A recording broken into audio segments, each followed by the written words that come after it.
Halos 700 drivers na nasangkot sa road incidents nitong Semana Santa sususpindihin ng lisensya. Kabilang dito ang halos 100 nagpositibo sa drug test. Ayon sa Transportation Department, posibleng madagdagan pa ang bilang na yan lalo't mahigit 1,000 ang bagsak sa roadworthiness inspection. 20 pesos kada kilo ng bigas na pangako ng Administrasyong Marcos, mabibili na sa ilang lugar sa Visayas sa susunod na linggo. Maisa sa katuparan yan dahil sa P20 program. 10 kilo kada linggo ang pwedeng bilhin ng bawat pamilya sa ganitong presyo sa mga piling lokal na pamahalaan sa Western, Eastern at Central Visayas. Ayon kay Agriculture Secretary Francisco Chu Laurel, bumaba na ang presyo ng bigas sa world market at ngayon nasa 32 to 33 pesos ang presyo sa merkado.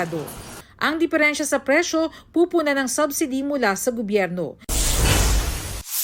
Pero si Vice President Sara Duterte duda sa programang ito. Bakit 20 pesos per kilo lang dito sa Visayas? At bakit merong meeting sa Cebu Capitol ang lahat ng mga governors o karamihan ng mga governors sa Visayas? So baka may problema sila sa boto dito sa Visayas. Baka. Hinihingan pa namin ng pahayag ang palasyo kaugnay niyan. Bernadette Reyes, nagbabalita para sa GMA Integrated News. Huwag magpahuli sa mga balitang dapat niyong malaman.